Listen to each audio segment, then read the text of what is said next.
two big guys, and the rest of our friends have left us. In my eyes. This is now the Miller podcast. It's just me and welcome to the Miller Zone. No soundboards. Andrew Miller and Kudos Miller.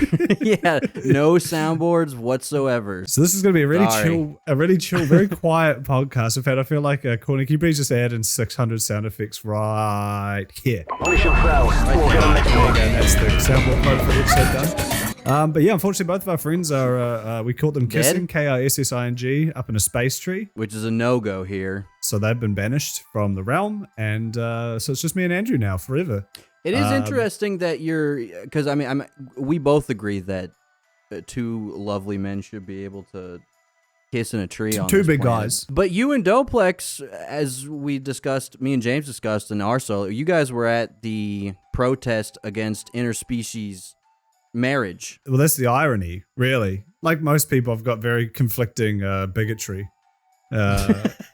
Like the white supremacist with the Asian girlfriend. That's kind of the vibe I'm going for. That's the vibe you're going for. The gay guy really against interspecies marriage. It is funny when you see that sort of thing, like someone who has experienced like genuine bigotry in their life, and then they turn around. I mean, I guess I could see that sort of, fucking hurt people. There you go. Yeah, exactly. But it's still like, come on, man. Hurt people. Guns hurt people. An unloaded hurt person is just as dangerous as a regular person. Because you can throw it really hard. You can throw it really far. Yeah. Speaking of, I've been playing a new mobile game to reaffirm my straightness. Okay. Starfield? Yeah. No, it is not a new mobile game. It's a game, but it's not very mobile. But I haven't played a mobile game. But we will talk about Starfield momentarily. Just a little bit. We want to wait for the other guys to get here to really to dive into to really that, star our fields. But yeah, first of all, what a year for gaming, and mobile gaming as well. As everyone knows, year. I'm a big mobile gaming guy, and I've been playing a game recently called. I'm not going to tell you this. I'm not going to tell you the name yet. It's a really fun game. It's a mobile game.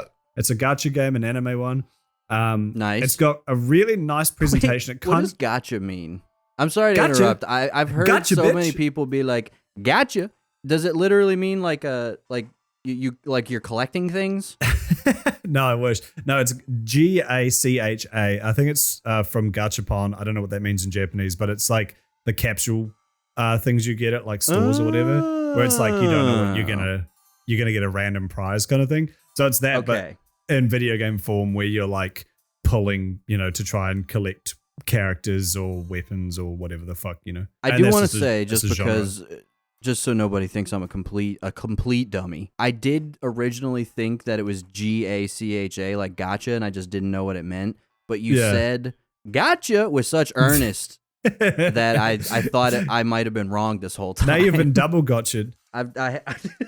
But I'm playing this game. It's super fun. It's like, it only came like a month or two ago. It's like got a really nice, I love the aesthetic. The art style's really nice. The whole overworld thing's kind of like that Octopath Traveler game, but it's on your phone. Gotcha. Sorry, I was tired of that thing. It was getting annoying. I'm going to have to. Gotcha. But it's, very visually beautiful game. My favorite part's the combat, which is like what usually makes these mobile games fall flat for me, is because it's either like way too complex or kind of brain dead. But this is like a good mix of like tactical puzzle sort of thing. It's like that game. I've cooked it. I'm gonna describe a game for you, and if you can get it, you get a prize. You can get you can pull one thing from a gachapon. It's it was a turn-based indie game. It was on the Switch and I think and on Steam and stuff. You play as like a little mech. It's on an isometric grid, and you're facing off against like aliens. But the twisty sort of thing was that like you could see what the enemy's turn was going to be, like where they were going to aim their attacks, and you could do stuff like you could push them, and so that their attacks would like shoot each other and stuff. So it was kind of, there's this whole tactical element like that, which was really cool. It's not called Slay the Spire, but it's a name like that. Okay, no, the game's called Into the Breach. If you know the video game Into the Breach, it's like that, but with anime. So it's really fun. It's like a grid-based thing. All your characters' moves affect like different combinations of tiles. So like maybe it'll just be like the 3 tiles horizontal, or maybe it'll like affect like 3 tiles in a row going back, or maybe it'll You've got like an archer kind of character where it like skips over the front guy and shoots behind. So there's a lot of fun things like that. And you take all your turn first and then the enemy takes theirs. So if you really plan it out well, you can like kill all the enemies before they even get their turn, which feels really satisfying.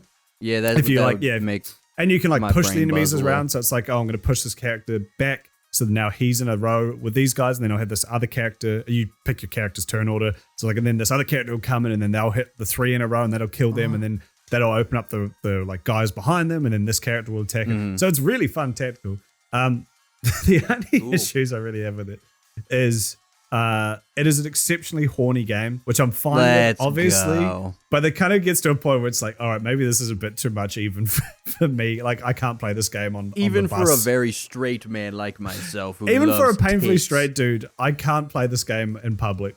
Like, it's 90% of the time it's fine, but like, you go to like the character menus to like, you know, level up your characters or like equip new like weapons to them or whatever. And it's like some of the female characters are just like, they're just fucking milk jugs flopping about. Just That's the most so like, epic. No, it rules. It's sick, but it's also like, okay, we could dial this back a little bit, guys. And like the animations you can turn off, like the skill animations. Like a lot of these games, when a character does their ability, there'll be like a little animation that plays where they like fucking charge up their attack and shoot it, and then it like cuts back to like normal gameplay. But some, like all of them are just so unnecessary. Like it'll just be an arse shot for no reason, and then it'll like pan up to the character like charging up their attack and then throwing That's it. so sick. Yeah, Let's it is, fucking go. So anyway, but that's not a full point against it, but it is like, well, there's definitely limits where I can play this. And the real problem I have with it, everything else is great. Even like the gacha stuff, it's like very generous. They give away tons of free pulls. Like I haven't really had to, spend any money. I was like, and I've got like a really good team and stuff. So they've been really generous in that regards. The other problem is the name, which I think really put me off at first. I saw it a month or two ago and I didn't play it. I only started playing it because I read something online about how it was meant to be really good. It's called it's called Brown Dust 2.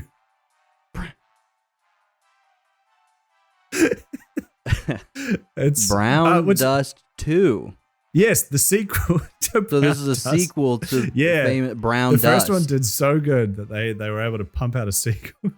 I mean, I can't imagine how it wouldn't have done great with a name like Brown Dust. The other funny thing is they changed the name of the first one, so there isn't technically a Brown Dust 1 out there anymore. Wait, what did they retcon Brown Dust into? I can't remember what they changed it to, but it's like, it's a way better name, which is like, why didn't you use that? Okay, it's called Brave 9, which is like, that's a way better name. And then it's a significantly better name, yeah. I just Googled it. One of the questions on Google is, why did Brown Dust change its name? The reason for this is the publisher said is because they felt the name Brown Dust does not resonate with their targeted audience as much, which is like, yeah, no shit. Why did you make a second one?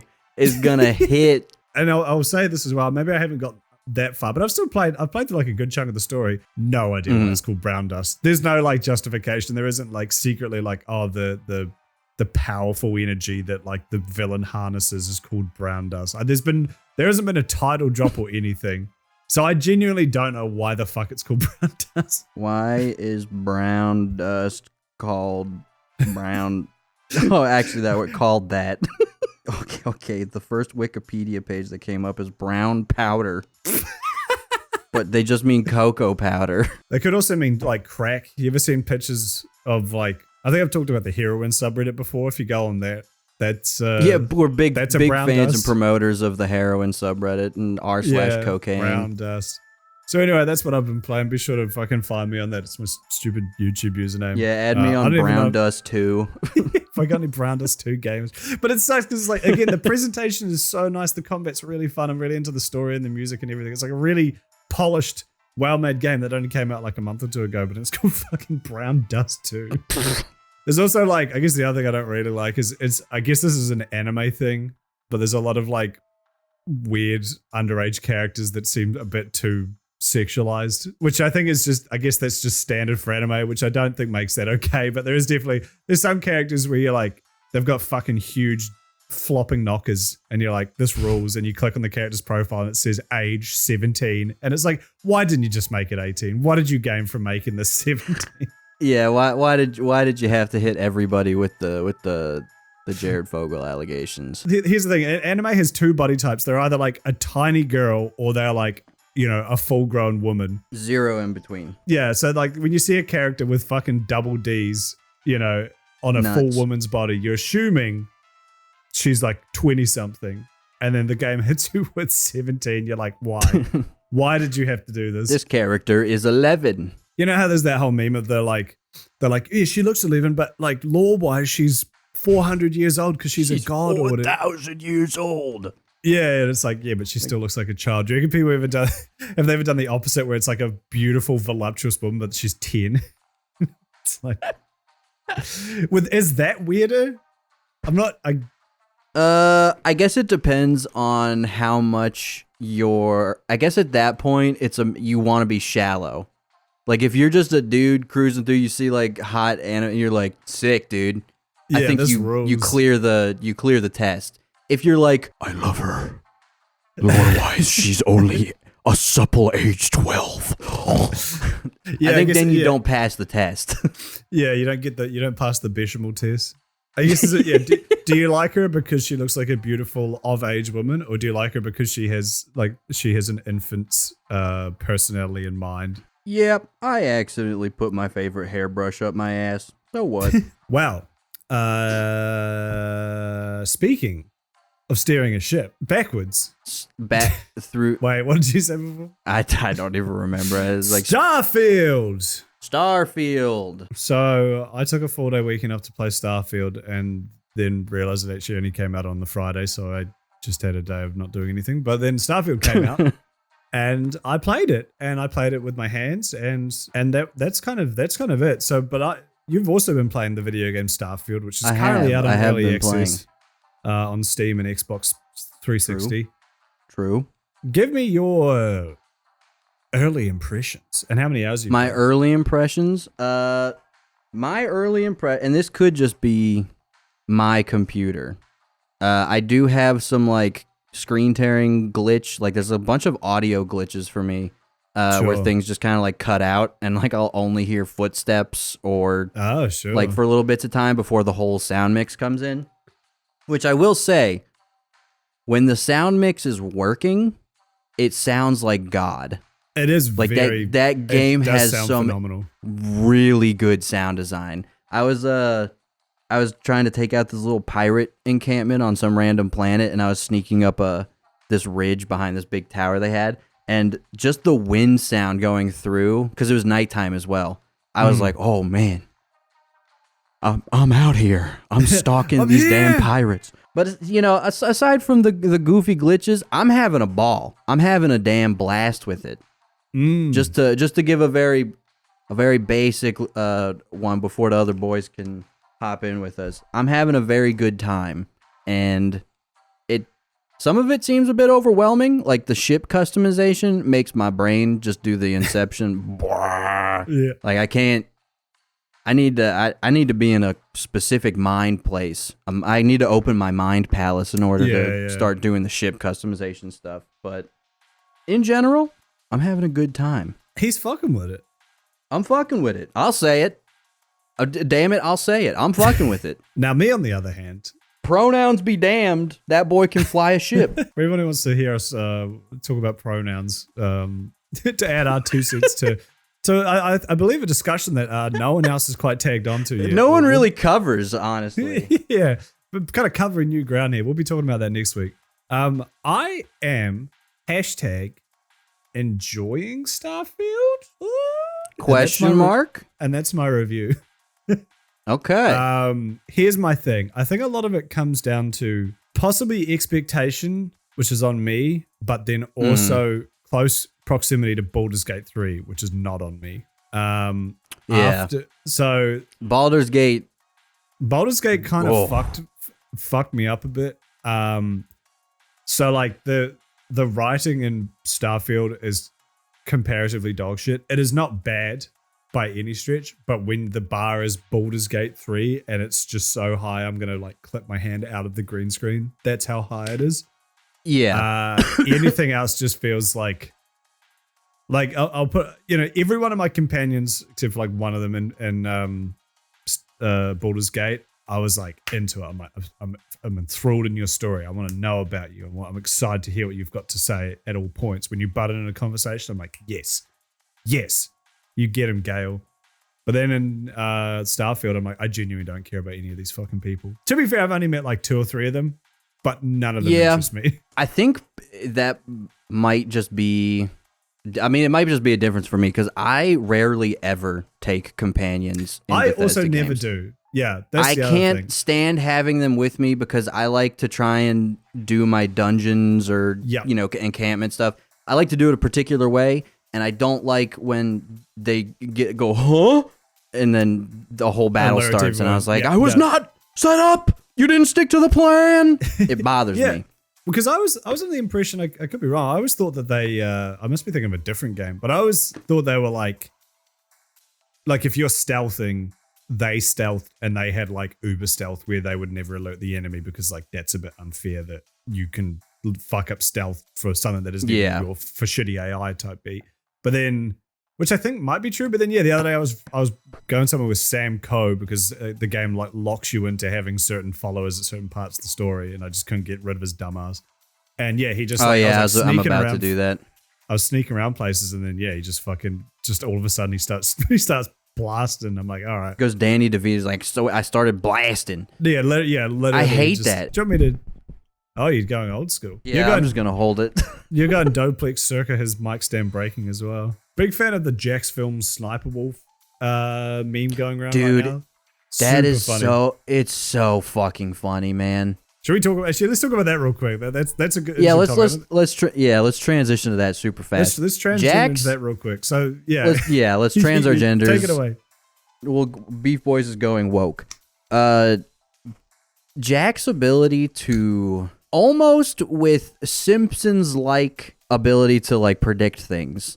His ability to satirize things, I think, goes underappreciated in the online space. I feel like he doesn't get enough credit for how well he doesn't get enough credit for how good of a satirist, I guess is the word. Is that how you say it? A satirist? Yeah. A Satanist? Yeah, he doesn't get nearly enough credit as the Satanist he is. Yeah. Because it's fantastic, and I feel like didn't he do a video where he was predicting what her reactions are going to be, and it's like you got it word for word, bar for bar. Yeah, no, absolutely. Yeah, no, he is such a, I don't know. I feel like I've only really gotten into Jack's stuff recently. I know like a lot of you guys have been watching for longer, but I started watching his stuff more since we had him on the podcast and shit. And especially I've been binging like all the Jack's film stuff.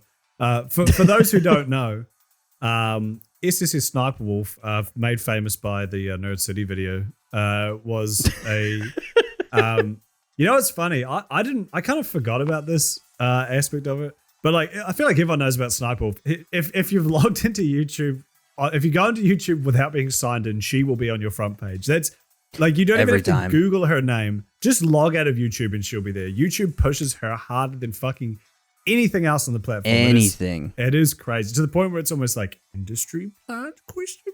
Industry plant. But I also feel like that's giving her too much credit. I think she just does brain dead reaction content for brain dead children. It's people who want to watch like an unusual memes compilation, but they don't want to do it by themselves. Yeah, they really need someone else to laugh before they feel that they can laugh. Yeah, because good. The whole point of Jack's thing is that she steals content, doesn't credit anyone, and doesn't add anything to the conversation or to the thing at heart. She'll literally just read out what's on screen or say what is happening that like anyone with eyes could see, So hey, maybe she's just big in the deaf community. I don't know, but like it'll be like a guy like riding down the street on a weird bike, and she'll be like, "He's riding down the street on a bike," and you're like, "All right, thank you." You're like, "Oh man, wow, interesting." We're in for some commentary here. Yeah, and then on top of that, she's got like she just uses this weird like black scent sort of thing where she'll like just she's like fucking whiter than I am, but she'll like use like weird like Ebonics phrases or just speak in like a way where it's Yeah, she says the N-word all the time. yeah, those get cut out, but you can clearly catch different snippets of the N-word throughout her videos.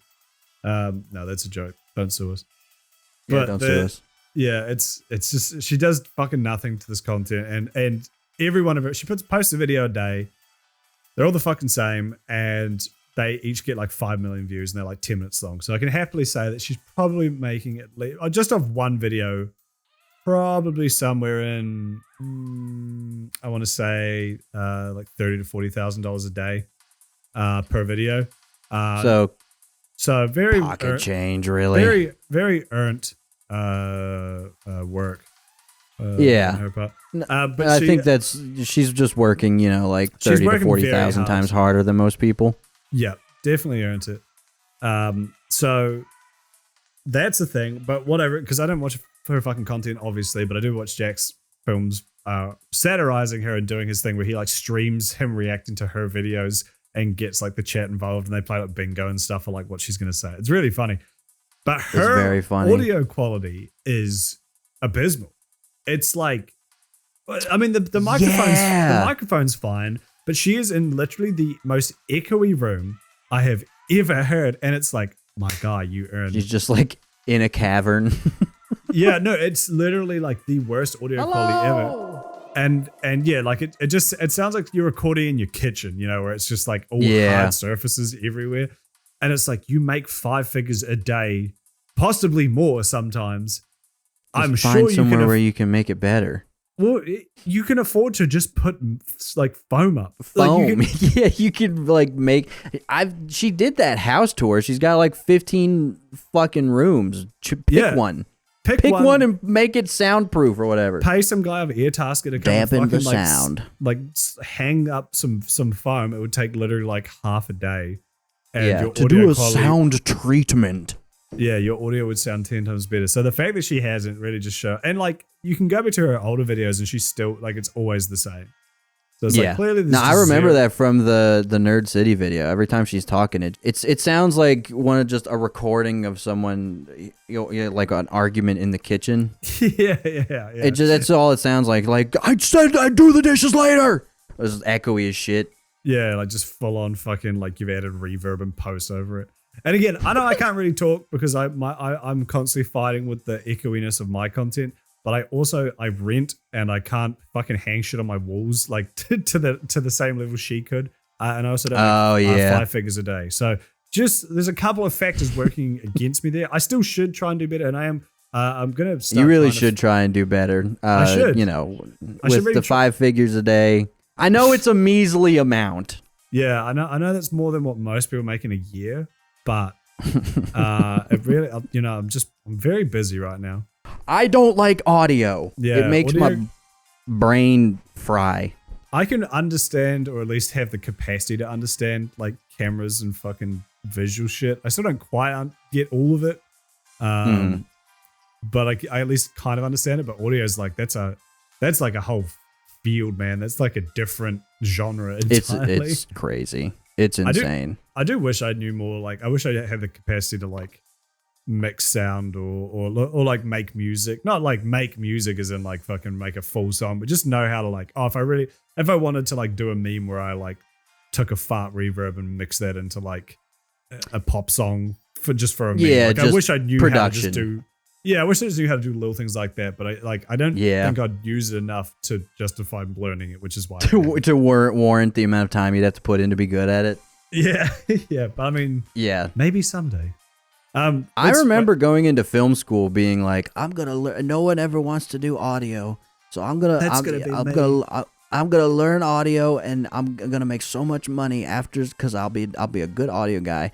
And the first day of Pro Tools. Yeah. We had a Pro Tools class learning how to do like audio mixing and that shit. My eyes glazed over. It didn't help that the guy who taught it was basically like Bueller. Like the guy had this kind of talking voice and he would just be like, so at 1600 hertz, you're going to want to You aren't going to cut that out because that's too high of a frequency. The human voice actually is mostly the highest peaks you're going to want to look at are between 3,000 and 4,000. It was brutal, man. I was like, fuck this. There's a lot of audio interference in the class because it was just all snores. Yeah, it's just it's 25 kids just. Yeah, and here's how you cut out snoring. Yeah. I definitely told everybody before, wakes up. This isn't like a bad movie. This is a really nice movie. One of my favorite teachers. She wasn't like that. She wasn't like droll or boring or whatever. But she did have like a soft voice. And I remember there was the classroom we had as well. It was animation class. Because it was animation, we had all the blinds down because like you have to like see your screen and the colors and everything like accurately. Yeah. And it was this quiet room off on the side. It was kind of like a secret room just for 3D people.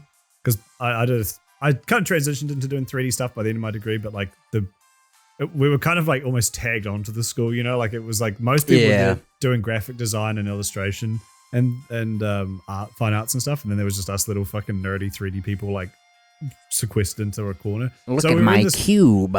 Yeah, so we had this cute little cube in the corner that no one ever. It was like off the beaten tracks, and no one ever came into it.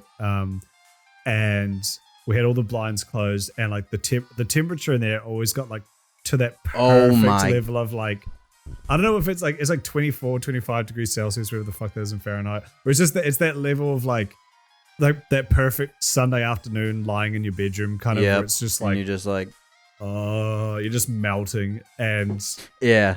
And so we'd be in there, it'd be pitch black, like 3 in the afternoon. You've kind of been at uni all day, so you're fucking cooked. And then she's just like really calmly explaining how to use this 3D software, and I'd just be sitting there like,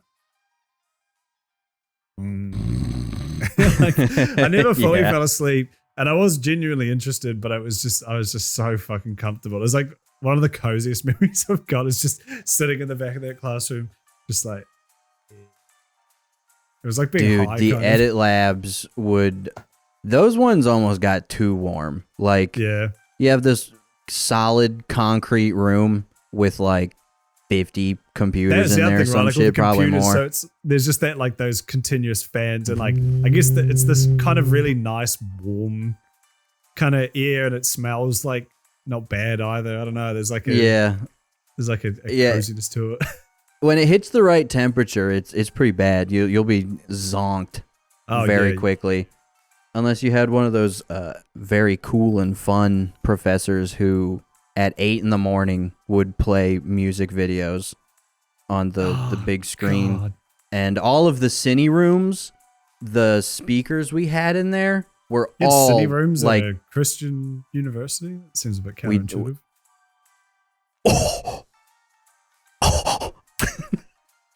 You like that one? He got him. That took me like half a second. I was like, oh, I get it. I get it. I was seeing the speakers, the sound system we had in those rooms were all like better than your average theater. Like it's just a stupid amount of money went into this program, and I had to listen to goddamn what's that band? Need to Breathe. Any former Christians in the chat are gonna go nuts here. Sound off in the chat for any Need to Breathe fans. Let me She played that shit at 8 in the morning, full blast. Anybody who knows that song is gonna be very. She also played it for everybody. This one's for everybody. Everybody get this. She played Happy at 8 a.m. in the goddamn morning. That is the last thing you want. You are not happy at that point, and hearing no one's happy at 8 in the morning. Try and perk you up. Oh, it was brutal. That is brutal, man. We had a teacher used to play U2 concerts for us. That sucks. This is when we were like 14. Did she play the one where he always was like? Probably. I can't remember. Every time I snap, a child in Africa dies. What's the joke? And then someone's like, "Stop snapping." Yeah, someone was just like, "So quit clapping, you bastard." That's my best. I think the guy was Scottish, if my memory of the lore is accurate. He said, "Listen here, boner, stop clapping." Listen here, Mr. Boner, if that is your real name. Now listen here, Boner. I don't know if that's your real name, but you got to stop killing all those children in Africa. Me and the boys have heard about your shenanigans in the land down under. You got some kind of Jeffrey Epstein kill squad set up, and every time you clap, they kill another child? I don't think that's right, Mr. Boner. Mr. Boner, I don't think that is very Christ-like, and we're not going to have any of it. This stops today. He's on trial. That's the prosecution. The trial of Mr. Boner. What would that be? Mr. Boner v. Africa. And the prosecution, there was an African man I was playing this whole time, but you were so racist you thought it was a white Southern guy. Yeah, exactly. Yeah. But that was actually Don't you guys look like foolish? There could be guys in Africa with Southern accents. You don't know. You haven't been. And that makes you racist. I mean, that does make you racist. There could be a guy in the middle of goddamn the Congo. You trying to say that who's someone just like, man, I love it. Like well, I think there could be a Southern man in any given African nation. Yeah, that's my official stance. They should get assigned. Just fence it. The imaginary discussion we've had, just a Southern man in Africa somewhere. Well, yeah. I can see both sides, really. He could be in politics. Uganda. I wish people had that, like, instead of all this actual boring shit that like hurts people, it was just people arguing about whether or not there could be a Southern man in Uganda.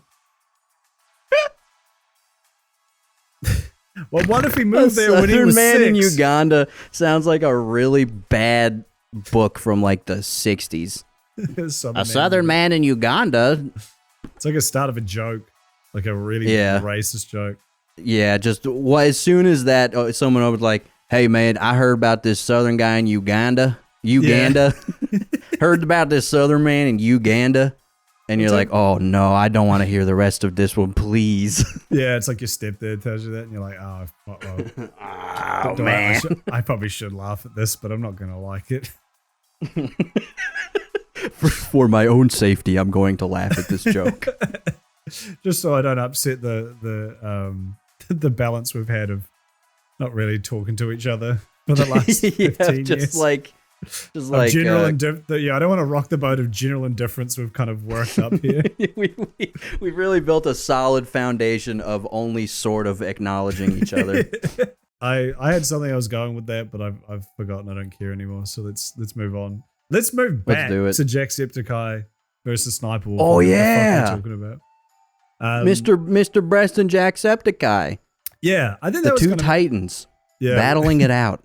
We went to trivia last night and our team name was Jacksepticeye did nothing wrong. True. Which it was funny. The guy the host read it out, every round or whatever when we were in the standings. And then at the end he was like, what did he even do?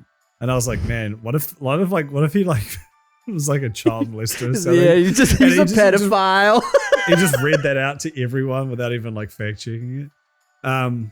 But yeah, for all the games, got you on camera, dude. Yo, asshole. He said you're gonna look like an idiot. You'll never host trivia in this town again. We run him out of Melbourne. So for all the gamers who actually do things with their lives, the Jacksepticeye did some fucking. He was doing a lie detector test thing. Yeah, I think it was a lie detector stream or some shit. And they were doing the questions were what were the questions? It was do you like MrBeast? Oh, I think it was straight up just, do you like MrBeast? Which is just a crazy thing to ask somebody. Yeah, and he had with the fucking no with the reverb fart. And then no Vine boom. And then the follow-up question was, do you think MrBeast ruined YouTube? And then he said yes. And he doubled down. Yeah, he said yeah. And then the guy's like, why? And I think it was something he said something like it's just about making money now and it's people aren't having fun anymore, or it's not about fun anymore. Which I can never see why some people critiqued Jacksepticeye for that take, and that YouTube. I mean, people have always been trying to make money on YouTube, and it's it's a form of entertainment career. Being successful generally means you're gonna make money off of it. It's the thing that no one really ever wants to admit, but it's if you want to be successful in the entertainment career, you need to make money doing it, or you're not doing it as a career. Like that's just the reality of the career. Yeah, and obviously, like Jack, would Jack have done the videos he did if he wasn't making money for it? Like, probably not. Yeah, he would have done it for a probably little bit, not. But like, would he have turned it into a career? Probably not. So it's like I feel like that is fair critique, but I guess I can see where Jack was coming from, and that like it was a lot more simple. It was a lot more like, I guess like say PewDiePie versus the MrBeast thing was like PewDiePie was just a guy fucking around in his bedroom, recording himself playing games or reacting to stuff. Arguably low effort content by comparison, but it was like I guess more genuine in a way, like yeah, but also at the time, not too many people were doing that. Yeah, that's the other funny thing. Like it was, yeah. But it's so I can see the arguments for and against, but I suppose here's the first thing. I don't hate MrBeast. I don't really, he's whatever. I don't watch his content. I can respect the effort he puts into his videos. He obviously works very hard.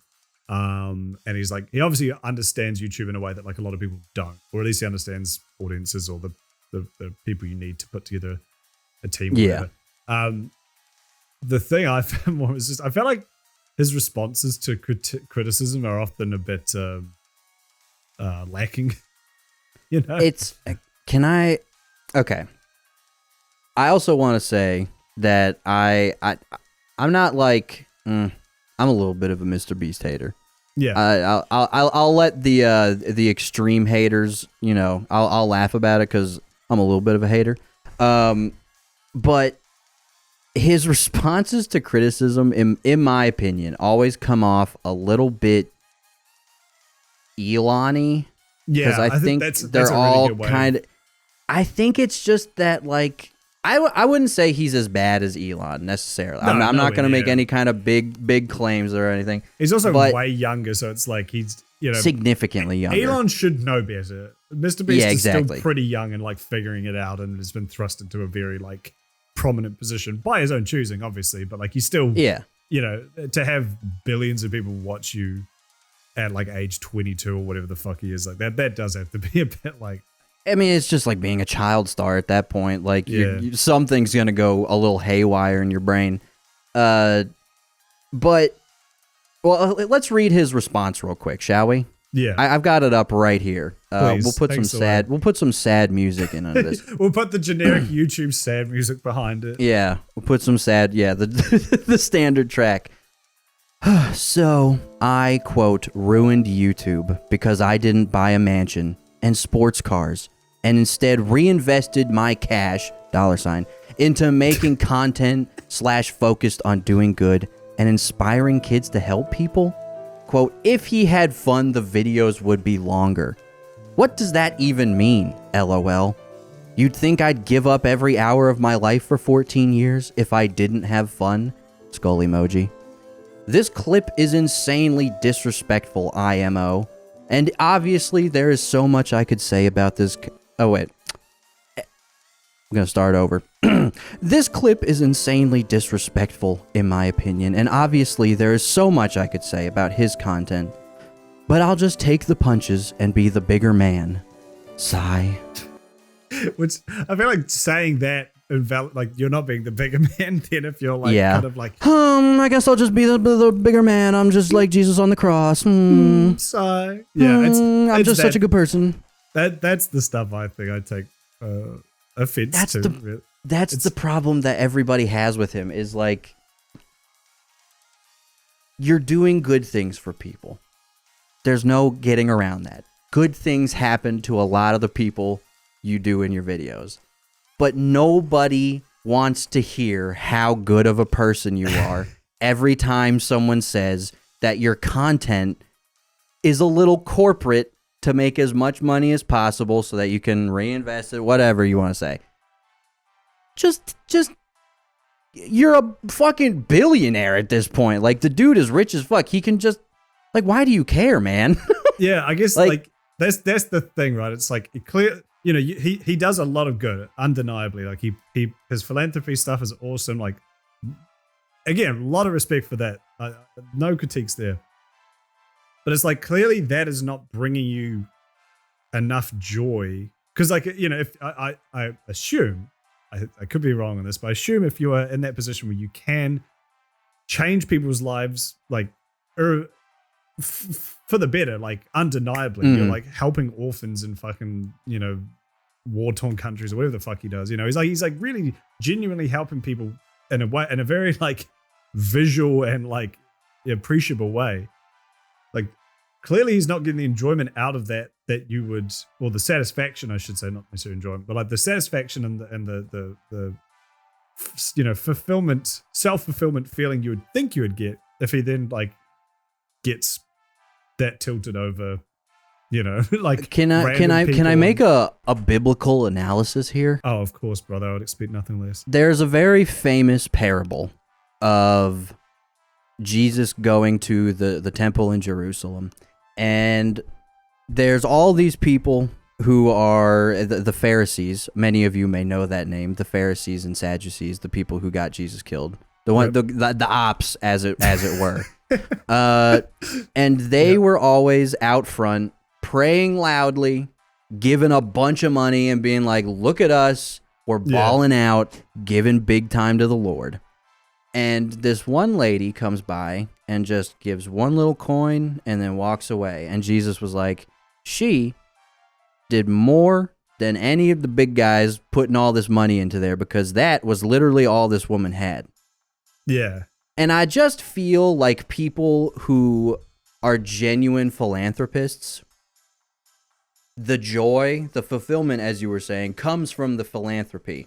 Yeah. And as much as he wants to say, well, I need to make the video so that I can keep giving to people and helping people, it's when he gets criticized and acts like this that the facade kind of comes off, and you're like, yeah, but you also just really want everybody to think that you're such a cool and epic guy. No, I agree. That's the thing. Again, I don't know what it's like to be in that position. Obviously, having that many eyes on you, anything you do is being criticized. And I mean, say PewDiePie as an example, right? Like he bailed off Twitter because he couldn't even follow someone without people being like, oh man, you follow this guy, you're this person or whatever. So it's like, I can definitely understand that level of scrutiny would get to you. But yeah, there's just I think the problem I have is more that insistence on how like morally upstanding he is, or how you know, like how good of a person he is because he does this. It's like, if you really believe that, you wouldn't feel inclined to say anything. Exactly. You know, you just I think people are just kind of fed up with the whether or not you want to blame him for the MrBeast copies that have kind of popped up, where everybody's doing like 14,000 M&Ms in my ass challenge. Will I be able to do it? That's a lot. Can someone figure out the math behind how many M&Ms you could fit in your ass realistically? How many realistically could you fit in your ass before something went like cataclysmically wrong? Yeah. It's his brand of very just like targeted algorithmic content changed YouTube. I don't think there's any way to get around the fact that the content you see today and like the tricks of the trade to get to the algorithm that people want, it's almost a direct line back to him and what he started doing. So I think Jack is justified in saying what he said. And I think he's entitled to that opinion, and I'm somewhat inclined to agree with him as a little bit of a hater, just a little guy who likes to poke fun. But I don't know where this thought was going. No, that's the thing. I agree with some of Jack's points. I don't necessarily agree with others. I do think a lot of I think the audience, like, I have to look at these things where it's like, can you get mad at the person making the content, or do you get mad at the audience who consumes it? Because without them, there wouldn't be, you know, that their content would just fucking die, you know? So it's like, I mean, don't get me wrong, I still want to get mad at Tim Pool, but it's also like he only exists because there is a group of people who will watch his stuff, you know? So it's like, so I guess you could argue this similar thing with MrBeast and his copycats. It's like, you know, he was successful and did well at something, and now all these annoying people are copying him. And we get mad at, you know, it's probably more reasonable to get annoyed at them for being unoriginal and stealing from him than at him for, say, innovating or whatever. But true. My biggest, but it is still like Val, like what is annoying that because of him, we do now live in this kind of hyper sort of thing. So there's valid critiques both ways. I think my criticism really just comes down to the fact that like he just can't take a fucking hit to say he cannot take any kind of criticism. You know, it's like, yeah, you're people are always going to be mean to you. They're always going to hate you. Like, I've come to terms with the fact people fucking hate me on YouTube. That's just how it be. You know, I came to terms with that ages ago. And again, I am older than him. And obviously I don't get nearly as much hate as him. So maybe the magnitudes of that is difficult to deal with regardless. But it's like, at a certain point, you just have to be like, I'm doing good for a lot of people. I'm literally the most subscribed YouTube channel besides T-Series, but we don't count them. You're killing it. You're crushing it. You're literally top of the world. Just enjoy it. Just enjoy it. Yeah, just enjoy it. I don't want to hear that it took you 500,000 hours to make your most recent video. Yeah. Which no one believes you. Yeah, just things like that. It's like, just take the criticism. If the enjoyment from the video, from making, say, a video where you fix 1 million people's blind eyes or putting 14,000 Skittles in a hungry child's arsehole. Like, exactly. If the real enjoyment for that came from drunker that way. Yeah, we should do that when we're in Alaska. Stick Texas. M&Ms up our ass so you get the most drunk. Yeah, but like if the real enjoyment for fixing all those kids' eyes was seeing that look on their face when they can see for the first time or for the first time in ages or whatever, or like, you know, fixing these issues or really improving the world. If the joy came from that, I don't feel like you would feel inclined to then like have to fight for your right to party on Twitter replies. You know, you just be like, yeah, fuck it, I did a good thing. Fuck you. Like, what do you want? You know, it's like the merit and obvious enjoyment you got from helping someone would be apparent from the in creation of the video and from that enough should be what sustains you and keeps you going. But the fact that it's like, no, on top of that, he also wants to be like praised by everyone. I'm the bigger man. I think that's more where my criticism lies. I think that's where a lot of people criticism. I don't think everybody's like. I think there's definitely a chunk of people who are like really, really. I want to pummel this guy into a little toothpaste. Yeah. I think a lot of people are just kind of like, I don't care, man. Like, make your videos, do your thing. I do not want to hear you bitch about how hard it is to be one of the most successful YouTubers ever. Yeah. I don't want to hear it. Yeah, no, I think that's kind of that's the vibe I'm going off. So yeah, that's the vibe I'm coasting with. That's what we're cooking with. So yeah, I don't know. It's it'd be what it be. I hope he, you know, I hope he grows up. I hope he gets sorry, grows up sounds insulting. I hope he learns and ges, you know, realizes he can just pull the enjoyment out of making a video. And I mean, that's something I struggle with sometimes too. Like, there is that balance of creating content because it's literally your job and you need fucking money, and enjoying it, you know. And there's definitely been some videos where I'm like, I just didn't enjoy making this. I felt like I made this, you know, more for money than for my own enjoyment. And so like, I feel dirty and I don't enjoy doing those videos. But when there is a video you do, and you know, thankfully that's not often or really, it's only probably been one or two. Even then, it's only been like a part of it is like, I wouldn't be doing this if I didn't think it would, you know, do well, I guess. Is probably absolutely. But so it's just a matter of trying to be like, okay, why am I, if that was all my channel was, I'd probably make way more money and I'd be fucking miserable. So it's like, it's about finding that, like, what do you personally get enjoyment out of making? And how can you use that to sustain your passion going forwards? Because if you don't have that, no, you're exactly, just not gonna fucking do anything. Yeah, you're not gonna go very far if you're just going off of what's gonna make you money. Yeah, exactly. Or what's gonna get you like the most fans or whatever the fuck. Like, I don't know. Yeah. So you'll burn out super fast doing that. Yeah. Which is why I think I burnt out on my channel. TBH, I think I realized I was just kind of doing it because I wanted. I'm not sure. I think I liked the creative freedom I had with YouTube. but as soon as I started doing beef, it could just be laziness. Who knows? But I don't know, man. Every time someone says like, make a video, I'm like, why? Why do you want me to do that? I don't know. I felt like at a certain point, welcome to the Andrew talks about pointless shit hour. What's the point of my channel compared? Like there's enough people making fun of shitty movies. Who gives a fuck? But, well, I mean, I would like to counterpoint that I always feel like you have a very nice on-camera presence and I appreciate that. And a humor that a lot of other people don't have. So, I'll say this on top of that. If that is the exclusive reason why you haven't put out content, which I don't believe it is, but just in order to quell that argument, I had a meeting the other week with a YouTube guru who I paid a pretty penny for, by the way.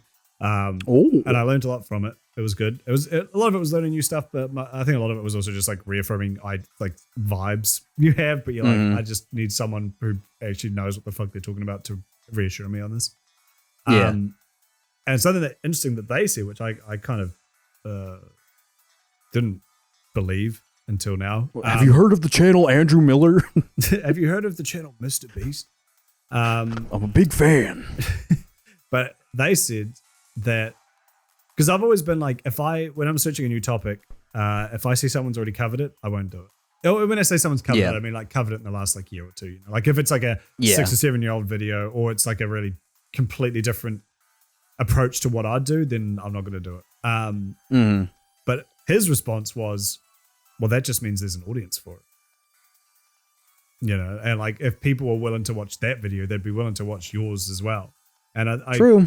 Looking at it that way, it's like, yeah, I guess that is true. Like even if, like someone like Yandere Dev, that's one of my biggest videos, and there's like 10 videos on him, each with like millions of views by like Right Opinion and Kappa and stuff. And that's true. I mean, I guess it's less of a like, oh, someone already did that, and more of a, oh, there's an audience here. Yeah, exactly. Like looking at it like that, I think really has changed how I've been looking at video topics. So it's like, like, oh, okay, people love this kind of video and they want more of it, obviously, and there's not a lot out there, so I should give it to them. And I feel like the same could be true of your content. It's like, oh, if there are people who do movie reviews. Obviously, people love watching people do movie reviews of funny, dumb, shitty movies, which is like, that was the first content I ever watched on YouTube, like fucking Nostalgia Critic and, all those fucking guys back. Yeah, like, JonTron and shit like that. Yeah, exactly. Yeah, so it's like there is 100% an audience for that sort of stuff. And if that's the sole reason, because you're like, oh, what's the point of adding my 2 cents to the pile of an already large pile of cents? Is there is a big cavernous maw, in this instance, a metaphor for the audience, which just loves eating cents and just wants to gobble up your 2 cents and everyone else's. So they're gobbling up everybody's damn cents. Well, I appreciate that, and like you said, there's probably other reasons I don't. And I don't make content very much these days. Besides the beautiful work you do over here at the BeefBoys, at the BeefBoys podcast, yeah. I again don't know where that thought was going. I don't know. I just it's just one of those things where I'm like, I feel like I've got too many other things that I'm trying to make myself do. One of which being screenwriting again. It's been so goddamn hard for me to. I'm genuinely at a point where I think I've either lost the ability to write, or 2, I never actually had said ability, and everybody around me lied. I don't believe that's the case, but you know what? Hey, if you haven't done it for a while, all you can do is do it. And then do it some more, and then do it a little bit more after that, and just. And that's going. The thing. I'm gonna go to some doctor's appointments to get checked out for some different things, but there's got to be something wrong with my brain that keeps, because I can barely make myself play like video games or watch movies anymore at this point. So writing my own shit has been a challenge, which might be why I haven't made any YouTube videos recently, just because I don't want to do anything. Yeah. And you stare at the computer screen and you just see the blinking poop, little No, I definitely get days. Header of it. or whatever. Writing is a fucking like writing is brutal. like probably the most raw creative thing you've got. Like, I mean, it is. You're crafting a story or a visual or a point from literally nothing. Yeah. Unless you're quoting something. Yeah, it's not like editing where you've got like not to say editing's easy, but it's like editing. You've got like a clear vision. You've got the footage. You've got the whatever. You can like know what to do. But writing's like fuck, man. Where do I even start? Yeah, where the fuck do I begin? I can go a whole day of writing, and I've written like half a paragraph sometimes. And then other days I'll write it's like tough. Tons. I was always blown away when Dope. I think Dope takes a bit longer now. I always remember he would try and write and film in the same day, so that it was fresh in his mind. And I just that man push him is down insane. Yeah, I want to kick him. I just want to stay. What do in you his house mean for you 10 did days. this in a day? Yeah. The only video I ever did that with was that dumbass mayonnaise video, and that was not. I didn't even write that. I literally just like looked at what was going on and read some free. Yeah, I just sat down in front of the camera and did it, and justifiably so. That video went nowhere.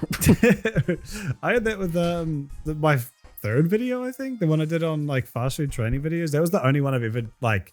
I just remember it flowed like wine because it was. I guess that was like a JonTron style, like react to funny thing video. So like, I guess that because it was it was a scripted reaction, but it was like a reaction nonetheless. So I guess I had the basis of like, watch the video, write down all the funny points and like write jokes about those or like write funny things to say about those. And so I remember writing all of that in like one go and then like recording it not long after. And that one was very like easy to put together, I suppose. Yeah. I think, I mean, that's kind of how I do I've talked about this on Beef before, how I do the movie reviews is you sit down, I watch the movie with like a notepad and I just write some jokes, timestamps and shit of like what I kind of want. I generally record the movie when I do that and then I put the whole fucking movie into Premiere and then I rewatch it again with the notes and like timestamps. And then I kind of flesh out a script and chop out ahead of time chunks of the movie I know I'm not going to use. And then I film my video, cut out the extra lines, and then just kind of like a puzzle piece, pop it in, and then just tighten it. Yeah. And that's pretty... And that's, I think, one of the reasons why I was starting to get bored, because it was just such a copy and paste formula. And I was like, man, I am adding nothing to this. Like...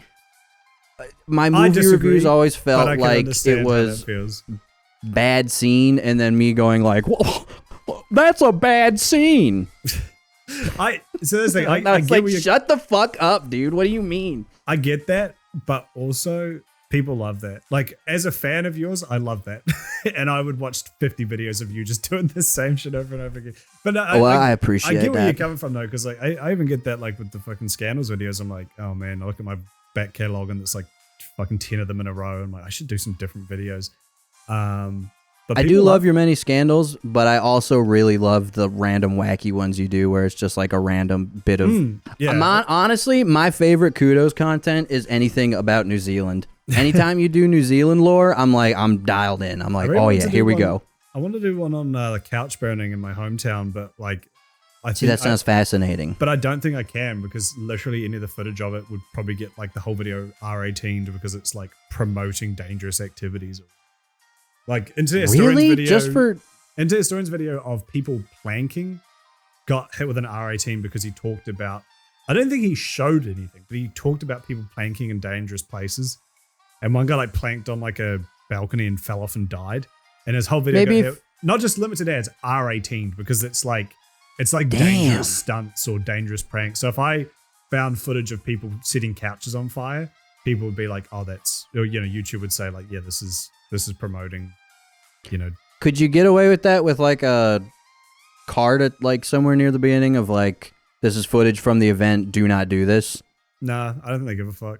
I think if you're just doing it, if you're like showing that in general. Bro, what can we do on YouTube these days? I know, because that would have been such a fun video, because that's like a really funny piece of culture from where I'm from. But yeah, that sounds fascinating. I want why were people, I mean, I guess if you can't do a video on it, we can, what caused people to start burning couches? Funny. Hitler too? literally funny. Instead of just funny. Just a bunch of people were like, that'd be kind of funny. I'm from a uni town. Or was it college town?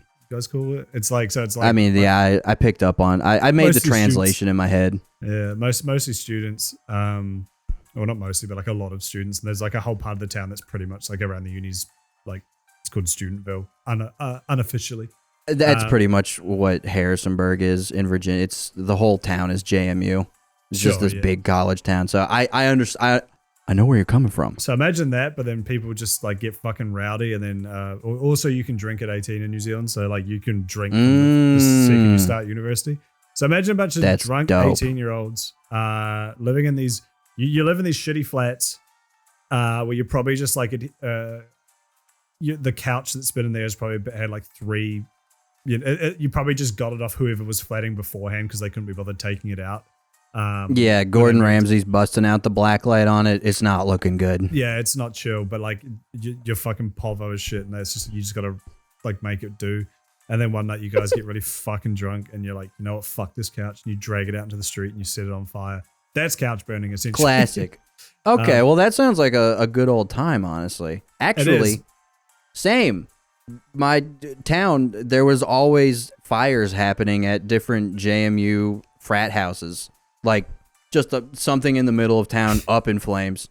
The frat house stuff is fascinating to me because it sounds awful. It's crazy. Also, I wish I was like in it for like 1 month. Like, I wish I could just like, not anymore because I'm a fucking like 29.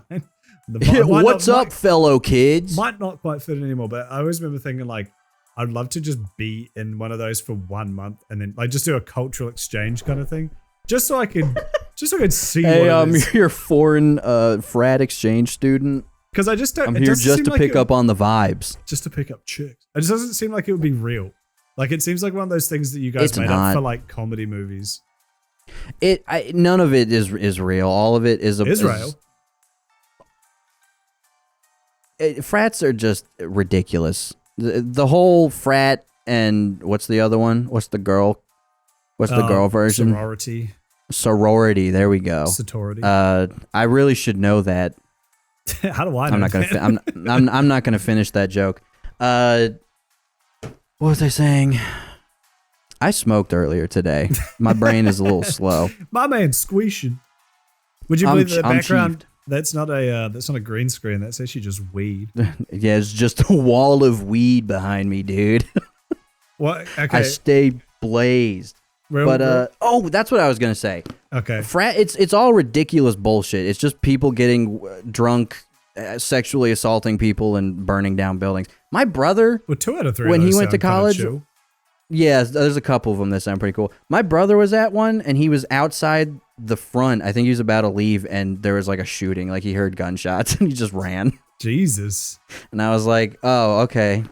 So things are still popping over at JMU. Yeah, let's fucking go. No, it just doesn't. It seems very. I don't know. I'd be fascinated to like walk past one and throw a rock in the window or just look at it or something. Like it doesn't. I can't believe that they're real. I can't believe that people actually go to it because it does feel. Hashtag Civ 5 cultural victory. It just feels like some shit you guys made up for like trashy, Yeah, like 80s comedies. Not even 80s comedies, like fucking, like 2000s, like that too. Fucking, American Pie style. Like it feels like those college humor name drop.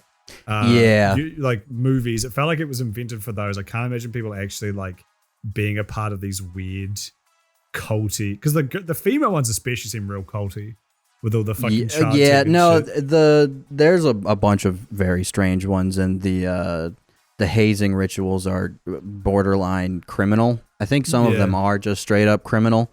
I don't get it. I'm the oldest, so I probably had the most extended more conservative like views on doing things. It took me longer than my siblings, but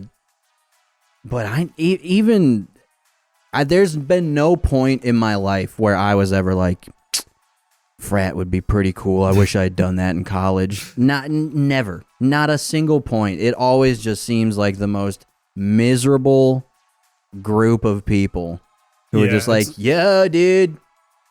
That's the thing. Failing every single class. I mean, I can't say I was not an academic. Isn't it? It's quite expensive as well, isn't it? Like to be a part of a frat or whatever, isn't it? Like it's really super expensive, I think. Yeah, so it's like maybe it's not. I don't know. I feel like maybe there's some if you get your balls sucked by another guy, then you don't have to pay the fee. Yeah, yeah. Welcome to the ball gargling ritual. Welcome to the club. One last story to round this out. I think you would have seen it yesterday, but this is more a question for the audience, for all the gamers who made it this far into the episode. Yesterday, next door to my office, we found a surprise, a delightful treat, if you would. There was a box in the doorway next to our office, which is down like a pretty quiet street and like, you know, there's not a lot of foot traffic.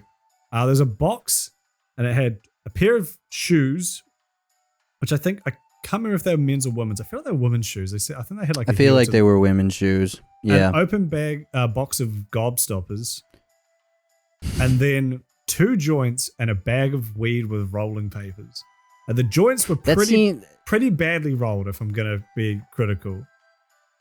Yeah, if we're nitpicking, really pretty terrible roll job. And I would say how much weed. They were like pretty big joints. There's 2 of them, and then I can't say how much weed, but there was definitely like 4 or 5 nugs. Like it was like a decent amount. It wasn't like you just. There was probably like 2 to 3 grams. Probably about that. Yeah, I'd say that. Yeah, probably about that. Yeah, which is like, and then in addition to the joints, it was probably like 4 or 5 grams. You know, like it was probably like 4 grams, we'll say. So it's like that's not an insignificant amount to just leave. That's probably like $100 worth of especially where you are. I was gonna say up here is like where you are. That's $30. Probably not much of a story. I'm sure you probably find fucking loose weed all the time. Yeah, it's it's just falling off the trees here. Yeah, it's just flopping around. But here it was like, what the fuck? Did not take it. Did not smoke it. I do value my life somewhat. No, that's a good idea because that just seems like a Tom and Jerry ass contraption. Like you walk over to it and then like a giant. You get squished by something. It's like a giant mousetrap. The cops are just like trying to entrap people. But like, it was fascinating because it looked normal. Like, I mean, not that I guess you'd know what laced anything looks like, but like, you know, it just looked like normal weed. It didn't look like it looked fresh. You know, like the colors were fine. It didn't look like it was moldy or anything, or it wasn't like. I don't know. So, but the fact it was also in a box with 2 shoes and a thing of gobstoppers. Very weird. It made me think like bad vibes, horrible vibes there. The fact that the joints were poorly rolled makes me think like, was it like a kid or like someone who's like kind of new to smoking weed and they got like busted or they were worried about getting busted and so they like took their stash and just threw it away. Yeah, ditched it. Yeah, because like with their open gobstoppers and random pair of shoes. What if I had this to the mix? What if instead that box was just there, and then someone was like looking for a place to dump their weed, and they're like, "Fuck it, this will do." This box, feet, shoes, and gobstoppers, because it was just surreal place. And we came back like we found it in the morning, came back several hours later, still there. No one had touched it. Just an all around. Yeah, that's got to be someone just like dumping something. Yeah, which Steven was like, I mean, you totally could smoke. One of my friends here found a joint on the tram once and smoked it, which is, you know, that's really... Bro, I think that's one of the clearest, like, I think somehow America managed to cop out a dub with the legalizing marijuana because... That's the kind of shit that happens when it's illegal. You got people smoking joints they find on the tram. Yeah. Tram weed. And you don't know what's in tram weed. Could be anything. Yeah. That's how you die. I mean, I don't really know what you could put into weed if you wanted to kill someone, like cyanide or fucking... I think the most common thing is you just lace it with like... I'm trying to remember, like angel dust or whatever the fuck. Isn't that heroin? Isn't angel dust heroin? Sure. I can't remember which one it is. Just shit like that, and it makes you OD. Sure. Just because you're intaking way more than you should. Yeah, yeah. I think my mom always said, like, never take drugs. My friend got something that was laced, and she, like, either died or almost died. And I was like, oh, okay. But now it's legal, so I don't have to smoke tram weed. Yeah, how nice would that be if it was legal? We didn't have to fucking smoke tram weed. You know, I saw some news article thing yesterday. I feel like we're getting pretty close to legalization here. Not close. It's probably still years out, but like there were some stats about it. Was kind of the same thing that happened in like America, where I think like 2 or 3 years ago, there was only like 800 to 1,000 medical marijuana, card holders in Australia. Now there's 1 million. So, that's epic. And we've only got, like however many million people in Australia. Like, I don't even know how many there are here. Like 20 maybe. It's not. Yeah, we got like the ratio is like, okay, so like what, 1 in 20 something people. Yeah, if you're in the like the nths, the tenths or 20ths, like that's a decent chunk of your population. Yeah, so I feel like it's kind of getting to the point where it's like, well, then fuck it, that many people just have it. Like, just who cares? Yeah, just who cares? Just let it go. I feel like a lot of things like that are starting to happen. I was just talking to Jared about this, not to get super political. It's just very interesting looking at the Republican Party these days, because I genuinely think, in America at least, the Republican Party is pretty much done. It's on its way out, because you've really only got the people who go for like Trump cult of personality stuff. Yeah. And the like hyper religious weirdos who want DeSantis to win. Yeah. And I think the more they push on stuff like that, and this will relate back to weed in just a little bit. I think people are the hyper right are just starting to have to swallow the pill and realize most people don't give a shit. It's just just let people smoke weed, let people live their lives. None of us give a shit, man. Why do you care this much? Yeah. Why are you being such an open asshole? Yeah, that's the thing. It's very the extreme. You see people like Matt Walsh and how big of a following he is on Twitter, and you're like, oh, that's worrying. But then you actually like talk to the average person, and most people don't fucking care about any of this shit. Not most at all. Most people are just like, whatever, just let these people do their thing as long as it's not like bothering me. And surprise, it isn't. Like when you really get down to it, like gay people getting married really doesn't affect anyone. Trans people existing really doesn't affect anyone. Doesn't affect anybody. People smoking weed really doesn't affect anyone. Like, I mean, that one probably you could argue maybe affects more people because like, there are certain like, oh, if it becomes legal and all your employees start smoking weed and become useless, I guess. I don't know if there's that's like one of the fears, right? I don't know if that's actually like founded in any reality, but that's like the fear that like, oh, people could become or like people smoking and then driving, which is like obviously a concern. But it's also like that just happens with alcohol. And you know what? People be drunk drivers. I'd rather have high drivers than drunk drivers. Yeah. Well, I'd rather meet a high person on the street 10 times out of 10 than a drunk person. Because a drunk, I've been assaulted. Like, a bunch of my friends have been assaulted. Like, just fucking jumped by drunk idiots. It's like that is wild to me. Yeah, like if all those guys who like beat up me or my friends were high instead of drunk, I can guarantee that wouldn't have happened. So it's like, what do you want more of? Yeah, dude, 10 times out of 10, like you said, I'm taking the guy who just smoked a big old doink because he's probably just gonna be like, hey man, he probably just wants to fucking go and get a fucking a $1 little snack, soft serve from McDonald's. Like he's chilling. Exactly. He just wants a little snack, maybe some French fry. Yeah, he doesn't have fucking murder on his mind. So it's like, if weed could overtake fucking alcohol and like make everything chiller, I don't know. I think down. That could be cool. So yeah, I do agree that I feel like it's the extremists on like both sides, but especially the right is like they're kind of going sicko mode. I think it's definitely ostracizing a lot of people. It's like, oh, I think it's just the last desperate attempt to really like. I think they're just slowly. You don't have anything to stand on. I think the Democratic Party are like liberal kind of is gonna become the new right wing or whatever. That we'll probably always have remnants of the Republican Party, but I genuinely don't think it's gonna last too much longer because they're so hung up, man, on just trans people. Why? just stuff that doesn't matter. When like the average person is doesn't matter. The average person's struggling, like really genuinely struggling. Like people are they're working 2 jobs and getting no fuck. You know, they're just they can't afford rent. No one's can buy a fucking house. Like things are looking grim. And then meanwhile, these things are grim. People in the fucking top are making more money than ever. And I think people have kind of woken up to that a little bit.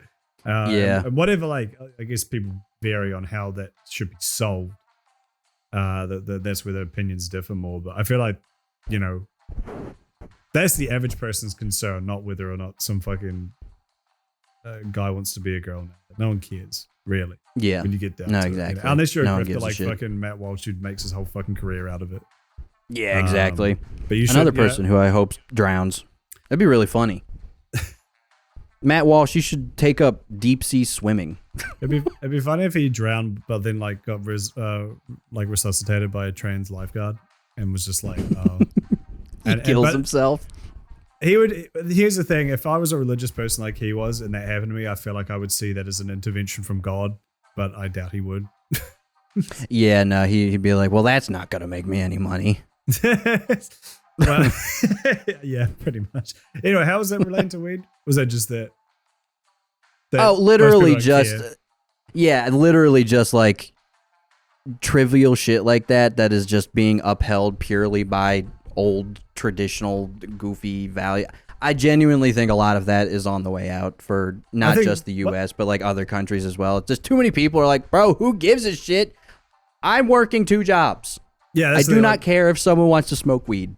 Yeah, I do not care if someone wants to fucking be gay. Like I don't have time to worry about this. It's people. Yeah, people exactly. It's these old fucks who have all the money who like have the time to be mad about shit because they got nothing else. You're sitting there bored and you're like, well, while I'm waiting for my personal chef to make my food, what am I gonna do? It's also just sit here and enjoy life? No, I've got to come up with someone to hate. It's like all the people who got into like conspiracy theories over COVID, and that's like their like personality now. Like there's there's like there's people who still go to like protests, like lockdown protests in the city here every week, and it's like we haven't been in lockdown for like 2 years. Like what are you? But like that's what are you protesting? That's just their thing now. That's just like what they do. They wake up in the morning and they run a Facebook group.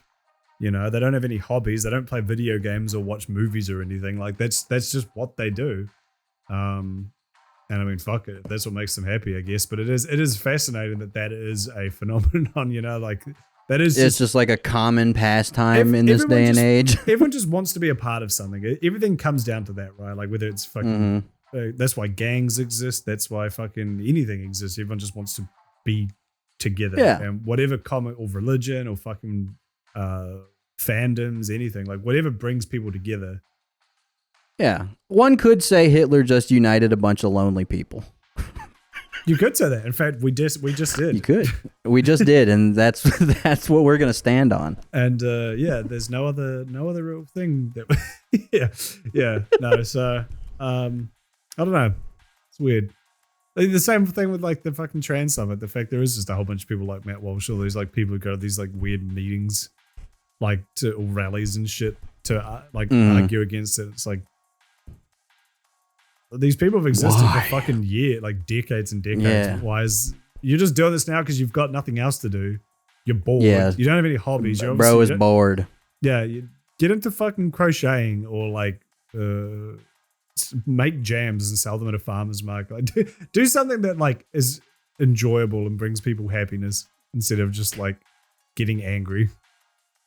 Yeah, it's like people like. I mean, he posts things being like. Beautiful Sunday afternoon here, fishing, just enjoying nature. And it's like, okay, why don't you just keep doing that? Yeah, just keep fishing, brother. Just keep fishing, brother. No one's gonna get mad at you for fishing. Yeah. You can do that all you want. Yeah, have a good time. Unlimited fish. It's chill. It's all good, man. Maybe some like militant vegans will get mad at you, but then guess what? Militant vegans, go plant some tofu. No one likes them. But well, no, that's the same thing. They can also just go and do They can also just go and do their own little thing. They can do vegan fishing. I don't know. They can fucking make jams. They should also calm down. Everyone just needs to calm down. It's just a guy outside with like a pair of scissors on the end of a fishing line, like chopping weeds. He's vegan fishing. I got one. They're fishing up algae and they get mad when they catch a fish. Yeah. No! They catch a fish and they're like, God damn it! They fucking biff at the river as hard as they can. Take the hook out, give them a big smooch, like, I'm sorry. I like the idea that they just fucking they're just furious. They do like fucking Lonely Island, throw it on the ground. It's just another fucking fish. They don't throw it in the water either. They just biff it at like the at a tree, the bank. It just. I would love to see a video of someone throwing a fish as hard as they could at a tree and it like explodes. It'd make a very funny sound. Or what if you put a fish in like one of those like those 3-person slingshots that you like pull back really hard? Can we do that in Alaska? I mean, no, where are we going? Dallas. Can we do that in Dallas? Can we get a 3-person slingshot and buy some seafood? And just see how far we can launch a fish. What if we bought a full seafood buffet that like expired or something so no one was going to eat it anyway? Just started launching rotten seafood. Yeah. We'll launch it into Doplex's neighbor's yard. I'm thinking more like we go out to like a fuck the bush or something and like we go to some national park and we just like, imagine just launching like a crab at a tree as hard as you could and seeing what happens. How funny would that be? And it just explodes. Yeah, that'd be a good ass time. It just explodes into limbs. Hucking some damn shrimp. Yeah, yeah. That wouldn't be very exciting. Would disintegrate. Or we go like an underpass or something and just like shoot it at like concrete, like a concrete wall. Yeah, or we do the classic, just toss something into the road and wait for something to run it over. Oh, dude, that 2 video where he does he squished the clam. Well, in tradition of having a chill episode, maybe we should just have a chill outro. No big flashy thing, just a little, Yeah, just a catch you later. See you on the other side. See you next week. We love you. Bye. Incredible! Nobody can catch you. You're the real Rage Racer.